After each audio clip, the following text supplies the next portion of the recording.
علامہ اقبال علیہ رحمہ فرماتے ہیں کہ میں گھر آیا اور ہمارے گھر کے سامنے ایک سائل کھڑا تھا.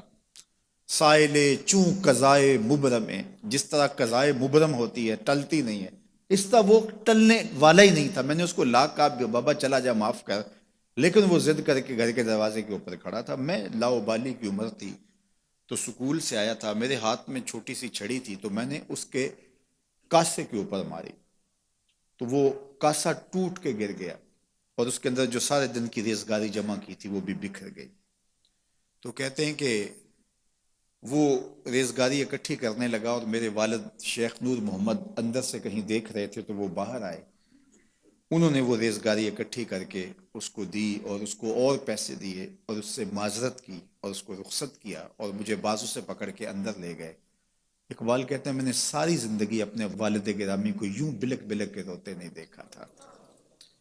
میرے والد نے مجھے بٹھا لیا اور کہنے لگے کہ اقبال، اگر قیامت کے دن رسول اللہ نے پوچھ لیا کہ تیرا بیٹا فقیروں کے کاسے توڑتا تھا تو بتا میں حضور کو جواب کیا دوں گا. تو کہتے ہیں کہ بس وہی لمحہ میری تربیت کا تھا. بلکہ اقبال پھر ساری زندگی کہا کرتے تھے نام تو از پدر آموختم، حضور آپ کا نام، آپ کی محبت میں نے اپنے باپ سے سیکھی.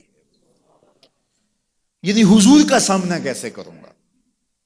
اور پھر یہ اقبال کے کلام میں آخر تک یہ چیز آتی ہے کہ کیسے حضور کا سامنا ہوگا.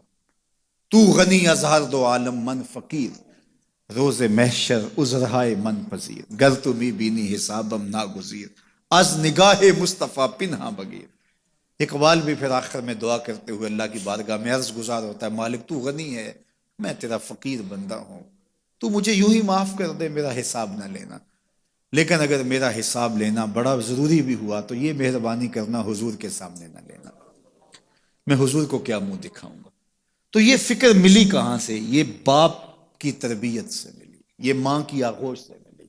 تو یہ ماں باپ کی ذمہ داری ہے کہ بیٹا جب کسی کا دل توڑے، جب کسی سے زیادتی کرے تو باپ وہیں اس کا راستہ روکے.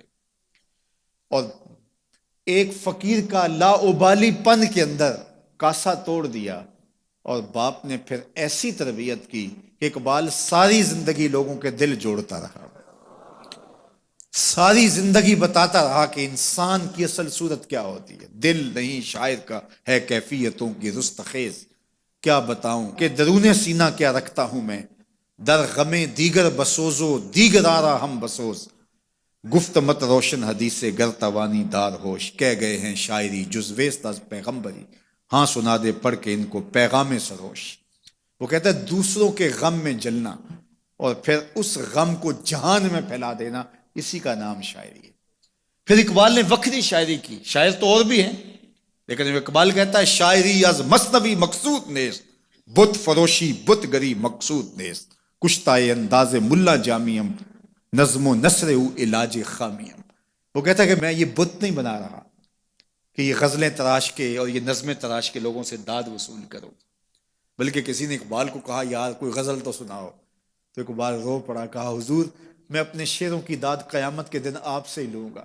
یارہ مرا غزل خانے شمردن، یاروں نے تو مجھے غزل خاں سمجھ لیا، میرا تو مقصد ہی اور ہے. بلکہ ان شعراء پہ تنقید اقبال نے کی، عشق و مستی کا جنازہ ہے تخیل ان کے اندیشہ تاریخ میں قوموں کے مزار، چشم آدم سے چھپاتے ہیں مقامات بلند، کرتے ہیں روح کو خوابیدہ بدن کو بیدار. ہند کے شاعر و صورت گر و افسانہ نویس، آہ بیچاروں کے اعصاب پہ عورت ہے سوار. ہر وقت لب و رخسار کے تذکرے، ہر وقت نشیلی آنکھوں کی کہانیاں، ہر وقت قدے رانا کی باتیں. کہا تم اس خول سے نکل ہی نہیں رہے، تمہاری شاعری صرف ایک عورت کے گرد گھوم رہی ہے جس نے اس کو تخلیق کیا، اس خالق کے جلوے بھی تو دیکھو نا. تو اقبال پھر اقبال بنتا ہے اور اس کو یہ شعور، یہ آگہی، یہ نور ملتا کہاں سے ہے؟ یہ باپ سکھاتا ہے. باپ کے بعد پھر مولوی میر حسن ملتا ہے جو استاد اقبال کو اقبال بنا دیتا ہے. تو یہ ماحول انسان کو سکھاتا ہے. تو میں اور آپ دیکھیں کہ ہم اپنی اولاد کو کیا دے رہے ہیں. تو کبھی بھی اپنی اولاد کو اس کی اجازت نہ دیں کہ وہ کسی کمزور پر ظلم کرے. جب کمزور پر آپ کی اولاد ظلم کرتی ہے، زیادتی کرتی ہے، تو پھر وہ بڑی ہو کر کے ظالم بنے گی، جابر بنے گی.